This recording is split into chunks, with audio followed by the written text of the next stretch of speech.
성부 성자와 성령 영원히 영광 받으옵소서. 태초로 지금까지 또 길이 영원 무궁 영광 영광 아멘 아멘.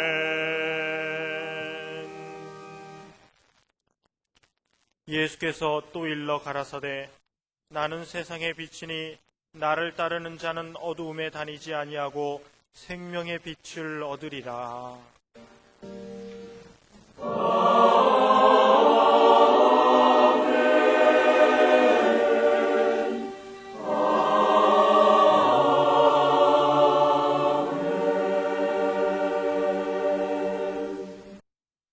이 시간 하나님께서 우리에게 주시는 구약의 말씀은 시편 1편 1절에서부터 3절까지입니다.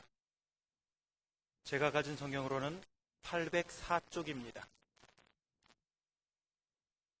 복 있는 사람은 악인의 꾀를 좇지 아니하며 죄인의 길에 서지 아니하며 오만한 자의 자리에 앉지 아니하고 오직 여호와의 율법을 즐거워하여 그 율법을 주야로 묵상하는 자로다. 저는 시냇가에 심은 나무가 시절을 좇아 과실을 맺으며 그 잎사귀가 마르지 아니함 같으니 그 행사가 다 형통하리로다. 아멘.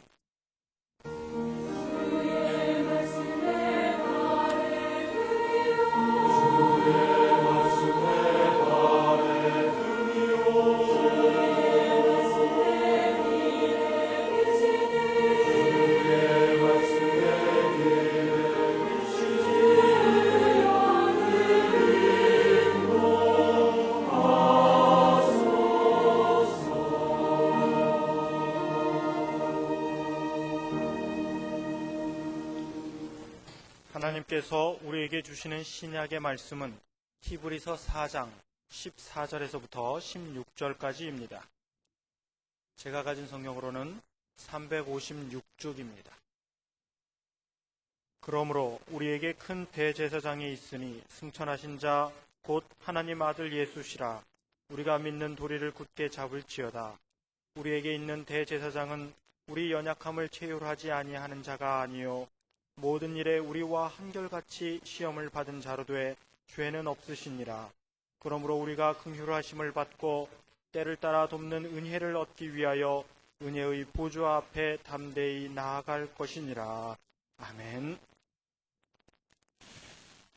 오늘의 구약 본문 말씀 1절, 2절을 다시 보시면 복 있는 사람은 악인의 꾀를 좇지 아니하며 죄인의 길에 서지 아니하며 오만한 자의 자리에 앉지 아니하고 오직 여호와의 율법을 즐거워하여 그 율법을 주야로 묵상하는 자로다.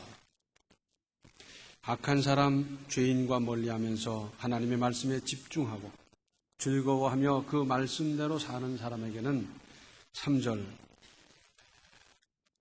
저는 시냇가에 심은 나무가 시절을 좇아 과실을 맺으며 그 잎사귀가 마르지 아니함 같으니 그 행사가 다 형통하리로다. 시절을 좇아 과실을 맺는다. 무슨 말씀이겠습니까? 제 역할을 제대로 감당한다는 겁니다. 봄에 열매 맺어야 되는 것은 봄에 맺고, 여름에 맺을 것은 여름에 맺고, 가을에 맺을 것은 가을에 맺고, 순서대로 제대로. 이것은 정상적인 것이고 만약에 때에 맞지 않게 가령 겨울에 열매를 맺는다면 어떻게 되겠습니까? 그것이야말로 이변이고 또 제대로 익어갈 수 있겠습니까? 열매를 맺고 열매가 자라면서 익어가고 향이 있고 맛이 있고 그렇게 돼야 될 텐데 그 과정이 이루어지겠습니까? 그런데 악한 사람, 죄인과 멀리하면서 하나님의 말씀에 집중하고 즐거워하며 그 말씀대로 사는 사람에게는 그렇지 않다는 겁니다. 그래서 시절을 좇아 과실을 맺는데 이것은 비유고 사람 쪽으로 말한다면 그가 하는 모든 일이 형통하게 되도록 하나님께서 역사하신다 하는 것입니다. 또 그때 받아야 할 은혜가 따로 있습니다. 그것을 못 받으면 문제입니다. 혹 관광을 하다 보면 어디 가서 버스를 대놓고 저기 올라가서 광경을 보고 온다 그러잖아요. 그랬죠? 그런데 나는 다리가 아파서 나는 피곤해서 하고 혹 안 가는 분이 계세요. 그럴 수 있죠. 그건 잘못도 아니고. 그런데 갔다 보고 온 사람들이 그러면 와 대단하더라는 거예요. 세상 천지간에 이런 광경은 처음 봤는데 그러면서 뭐 말로 표현을 다 못하는 거예요. 앉아있던 사람 보고 평생을 두고 후회할 거다 그러는데 그 사람은 눈만 끔먹끔먹하고 후회 안 해요. 왜? 안 봤으니까. 가령 반쯤을 보았는데 남은 반은 더 대단하더라. 그러면 아쉬움이 남고 아이고 그거 마저 봤어야 되는 건데 막 그러겠지만 못 본 사람은 뭐 그런가 보다. 은혜 받는 것도 그래요. 그때 어디서 무슨 강사님이 오셔서 대단한 은혜가 있었는데 그러면서 나는 이런 은혜를 받고 저 사람은 이런 은혜 받았다고 막 야단을 하는데 또 사람들이 그래요. 그 집회 참석 못한 사람 그때 출타하느라고 어디 갔다 나무개 집사님 참 후회할 거다. 후회 안 해요. 모르니까. 그때 대단하게 역사했던 걸 모르니까 후회 안 하고 그냥 눈만 끔먹끔먹 하는 거예요. 은혜, 그때 받아야 할 은혜도 그때 받는 겁니다. 그리고 그때 섭취해야 할 영양분이 있습니다. 꼭 그때 필요한 것을 놓치고 보면 겉으로는 별로 표시가 나지 않지만 언젠가는 결함이 드러나게 마련입니다. 또 오늘의 신약 본문 중에서 특별히 15절을 다시 보시면 우리에게 있는 대제사장은 우리의 연약함을 체휼하지 아니하는 자가 아니요 모든 일에 우리와 한결같이 시험을 받은 자로 돼 죄는 없으십니다. 미리 구체적으로 겪어보셔서 내가 받는 고통, 그 아픔을 누구보다 잘 아시고 그것을 함께 아파하시면서 해결하실 능력을 가진 바로 그분. 그 주님이 주시는 때를 따라 돕는 은혜, 즉 주님께서 제때에 주시는 도움을 받으라고 하십니다.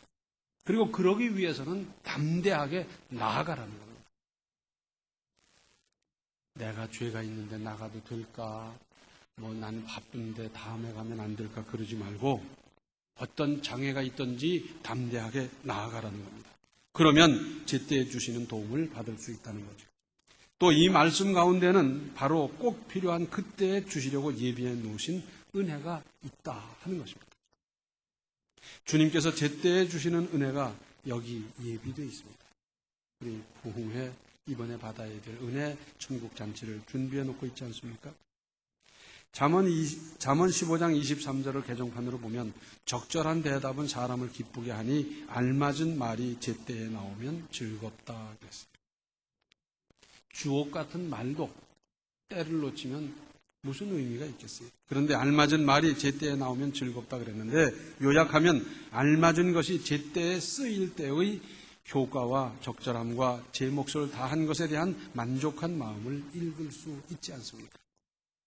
전도서 3장 17절을 보면 내가 심중에 이르기를 의인과 악인을 하나님이 심판하시리니 이는 모든 목적과 모든 일이 이룰 때가 있음이라 하였으니 그랬어요. 하나님께서 은혜 주시고 이루시는 때가 따로 있지만 이 때를 붙잡는 것이고 그 때가 내 생각과 다를 수 있습니다.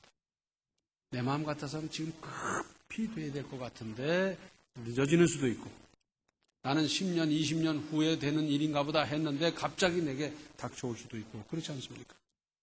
잠언 16장 4절에는 여호와께서 온갖 것을 그 씌움에 적당하게 지으셨나니 악인도 악한 날에 적당하게 하셨느니라. 악인도 쓸 때가 있어요. 왜? 악인이 있음으로 말미암아 선이 드러나고 그 가치가 빛나고 그리고 그 악인으로 말미암아 오는 어떤 방해, 장애를 극복하고 끝까지 선을 이루었을 때 선은 얼마나 아름답게 돋보입니까? 제때 참 중요한 단어입니다. 무슨 일을 하든지 제때 하십시오. 영어로는 in time 또는 timely 그러죠. 야구에서는 그 타격을 잘하는 사람이 3할 3푼을 잘 못 친다 그래요. 타격의 천재라는 사람도 3할 3푼 이상 잘 못 친다 그래요. 그러니까 10번 타석에 들어가서 3번 안타를 치면 이건 보통 잘하는 사람이 아니에요. 그런데 그 중에서도 2루타, 2루까지 진루하는 그 2루타를 때리고 나면 뭐 관중들이 박수를 치고 야단하잖아요. 그런데 내가 2루타를 딱 때리고 2루까지 간 것과 지금 누상에 1루에 2루에 3루에 아군이 들어있는데 거기서 2루타를 때리면 어떻게 됩니까? 거기 누상에 있던 사람들은 다 들어와서 3점이 되고 자기는 2루에 가 있으면서 박수를 받고 같은 2루타지만은 벌써 가치가 다르지 않습니까? 작년입니까? 재작년입니까? 한국 시리즈 마지막 9회 말에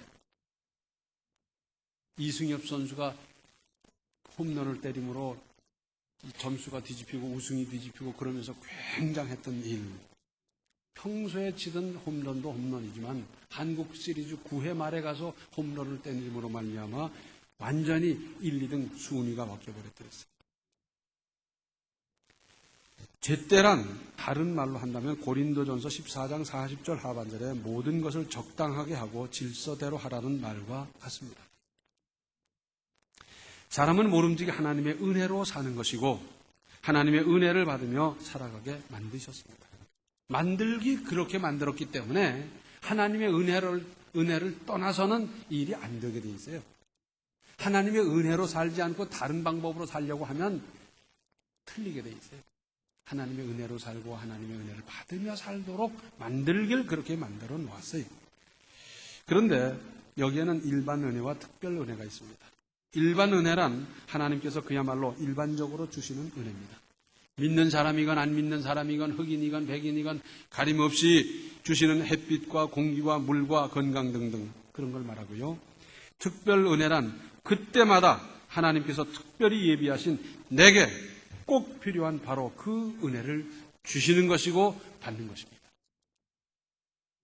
영양분도 그때 꼭 필요한 것을 공급해 주어야 한다 그럽니다. 그렇지 못하면 성장 발육에 지장이 따르고 특히 아기 때에 영양이 부족하면 두뇌 발달에도 지장이 따른다고 합니다.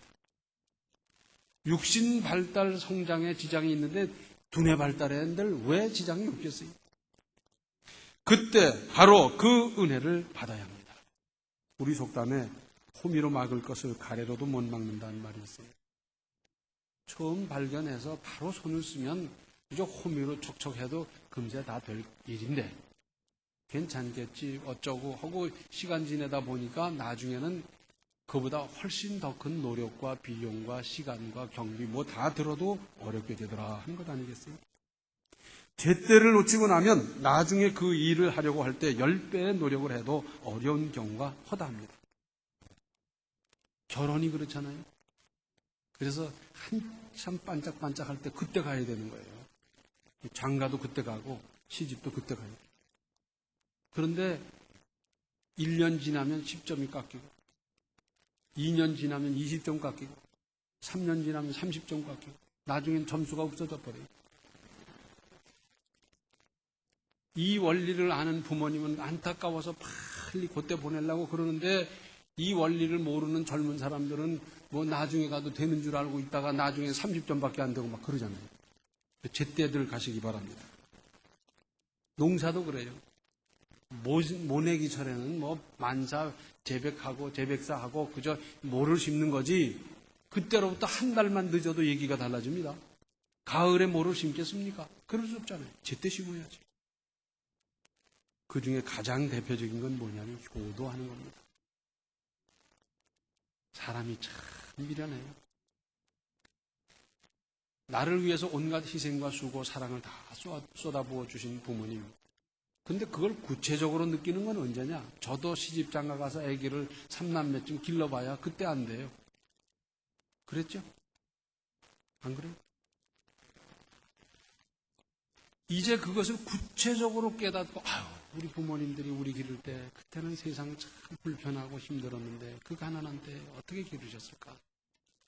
그러면서 참 고생하신 부모님 노고를 알 때쯤에 이미 돌아가 버렸어요. 돌아가셨는데 그 다음에 어떡할 거예요? 10배를 시간과 노력을 다 들여서 어떻게 해드리고 싶어도 돌아가 버렸는데 어떡할 거예요? 그러니까 살아계실 때 잘하십시오. 살아계실 때 잘하세요. 제때 못하면 가슴을 쳐도 안 되는 거예요. 가령 오늘 점심을 어쩌다가 걸렀다고 하십시다. 영원히 오늘 점심은 회복이 안 됩니다. 그래야 안 그래요? 저녁에 2그릇 먹는다고 앞에 먹은 건 점심이고 나중에 먹은 건 저녁이고 그렇습니까? 안 그렇잖아요. 그건 저녁 많이 먹는 거지 오늘 점심은 영원히 걸러버리는 거예요. 가뭄이 닥쳐서 논바닥이 거북이 등같이 갈라질 때 농부의 마음까지 그렇게 갈라지는 아픔이 있습니다. 농사를 안 짓는 사람이 봐도 얼마나 안타까운지 모르는데 정작 그 농사를 짓는 그 논에 임자되는 분들은 얼마나 가슴이 아픕니까? 그런데 나중에 안 왔던 비까지 몽땅 몰아서 한꺼번에 비가 오면 좋을까? 아닙니다. 더 문제입니다. 왜냐하면 홍수가 나서 그냥 쓸어가 버리기 때문에 그 홍수, 비가 좋은 것이지만 많다고 다 좋은 것이지 아니지 않습니까? 영양분도 균형을 이루고 있어야지 과잉이 되면 이것도 질병의 원인이 된다고 그러지 않습니까? 그래서 당뇨병이 되고 뭐가 된다. 사후 약방문이라는 말이 있어요. 약방문이라는 말은 처방, 오늘날로 말하자면 처방전인데 그 유명한 화타 편작의 약방문이라 하더라도 사람이 죽은 다음에야 뭘 하겠어요? 약을 쓰겠습니까? 침을 놓겠습니까? 뭘 하겠어요? 복의사들이 막 의분을 느낄 때가 있어요. 며칠만 일찍 왔으면 될 걸 갖다가 어쩌자고 이 병을 이렇게 키우고 여기까지 오게 뒀느냐고 그러면서 안타까워하고 그러지 않습니까? 일찍 발견해서 일찍 손을 썼으면 아주 간단한 일을 그냥 우물우물 하다가 1년 가고 2년 가고 3년 가고 나중에 손도 쓸 수 없이 됐을 때는 그때는 방법이 없지 않습니까? 좋은 약도 때를 놓치면 무용지물, 아니 유효기간이 지난 것은 독이 될 수도 있습니다. 창세기 24장을 보면 아브라함의 늙은 종이 아브라함의 부탁으로 그 아들 이삭의 아내를 찾아 아브라함의 고향 메소포타미아 나홀에 가서 도착을 했습니다. 그 나홀 입구에서 기도하는 내용이 12절에 있는데 이렇습니다. 그가 가로되 우리 주인 아브라함의 하나님 여호와여 원컨대 오늘날 나로 순적히 만나게 하사 나의 주인 아브라함에게 은혜를 베푸시옵소서. 아브라함의 충직한 이 종은 하나님께서 아브라함을 부르시고 지금까지 어떻게 인도하셨는지를 다 봤어요. 참 하나님이 이렇게 역사하시는구나. 우리 주인을 이렇게 사랑하시는구나. 이렇게 인도하시는구나. 이런 은혜를 주시는구나. 다 봤던 사람이에요. 그래서 그가 기도하되 아브라함의 하나님 그리고 아브라함에게 은혜를 베푸시옵소서 기도하는 거예요. 그런데 여기서 우리가 특별히 주목해야 할 단어가 있는데 그것은 순적히 하는 겁니다. 순적히.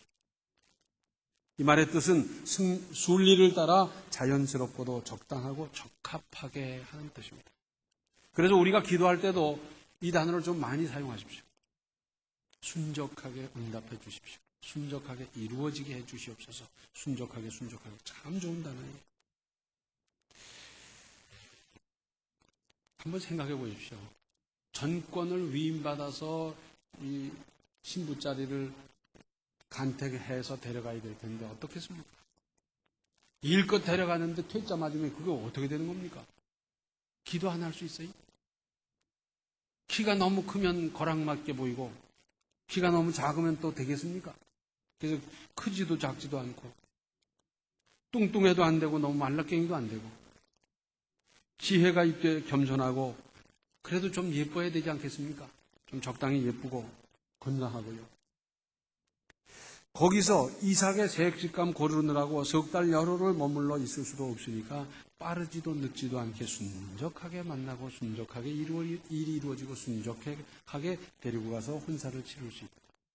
그래서 아브라함도 기뻐하고 이삭도 좋아하면서 좋은 가정, 복된 가정 이루어가도록 기도 하나 할 일이겠습니까? 그런데 그 모든 것은 순적하게 그랬습니다.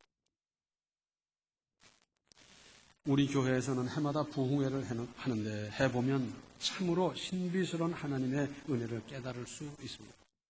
그때마다 꼭 필요한 강사를 보내주십니다.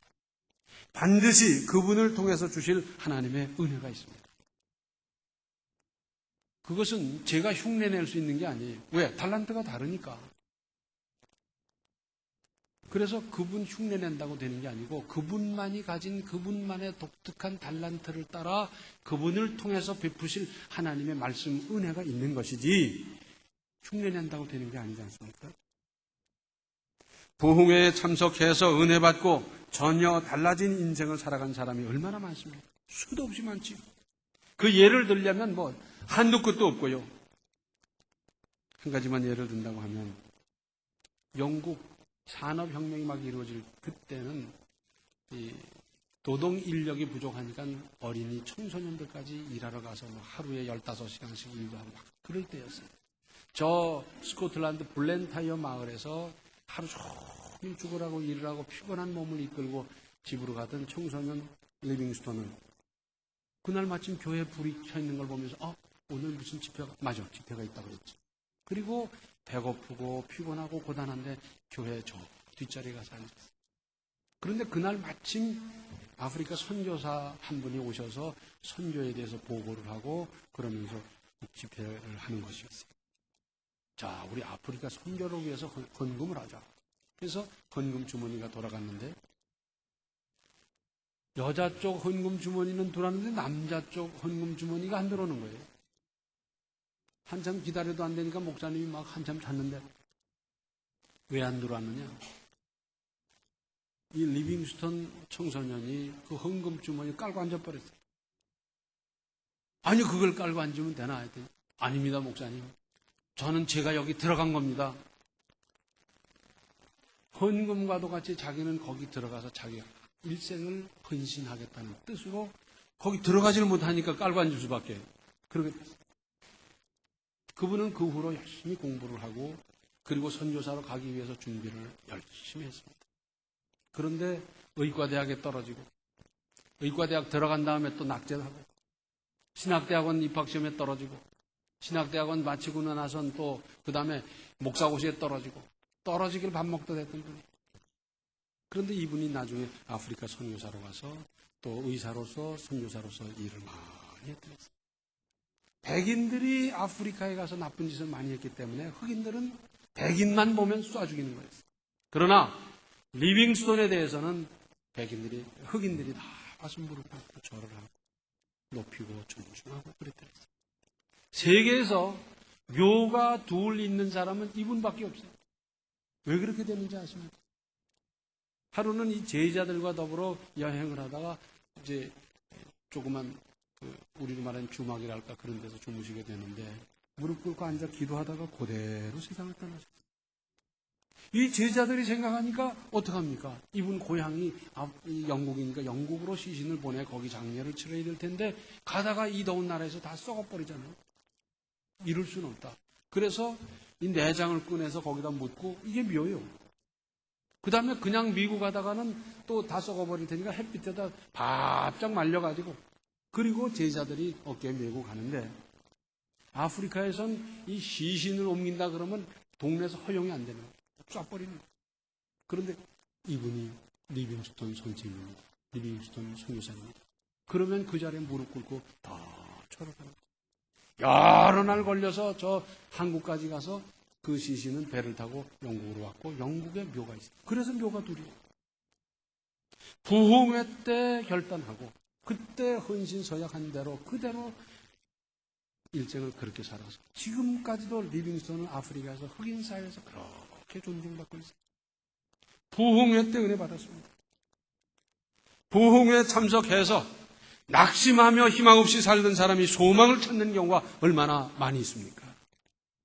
부흥회에 참석해서 은혜 받음으로 말미암아 나태했던 인생이 그때부터 부지런하게 살아간 사람이 얼마나 많습니까? 부흥회에 참석해서 미지근한 믿음이 열렬하고 뜨거운 믿음이 된 사람이 얼마나 많으며 부흥회에 참석해서 은혜 받음으로 잘못된 구습을 다 끊어버리고 새 인생을 시작하고 건설한 사람이 얼마나 많습니까? 이번 부흥회로 말미암아 내 인생이 완전히 새로워지고 한 단계 도약하도록 성장하도록 누가 만듭니까? 하나님은 준비하셨고 하나님은 베푸셨고 모든 은혜 받을 준비를 해놨는데 내가 받는 것 아니겠어요? 사모하는 영혼을 만족케 하시는 하나님께서 내게 꼭 맞는 은혜를 주시려고 다 준비하셨는데 이번 기회 놓치지 말고 참여해서 이 큰 은혜를 받고 새로운 인생을 만들고 건설하는 시작하시기를 바랍니다. 기도하시겠습니다. 은혜로우신 아버지 하나님, 때를 따라 돕는 은혜 주시기를 기뻐하시는 주님의 만극하신 은혜로 천국 잔치를 배설하고 다 은혜 받기를 기대하고 계시는데 힘써 참여하고 담대히 나아가서 이렇게 예비한 은혜를 다 받고 그리고 그 이 은혜를 따라 믿음으로 당당하게 승리하며 사는 새 인생을 건설해 가게 주여 도와 주시옵소서. 예수님의 이름 받들어 간절히 기도하옵나이다. 아멘. 때에 따라 필요한 은혜 주시는 바로 그것을 받고 누리십시오. 지금은 생명의 주 예수 그리스도의 은혜와 하나님 우리 아버지의 극진하신 사랑과 성령의 감화, 감동, 충만, 교통하심이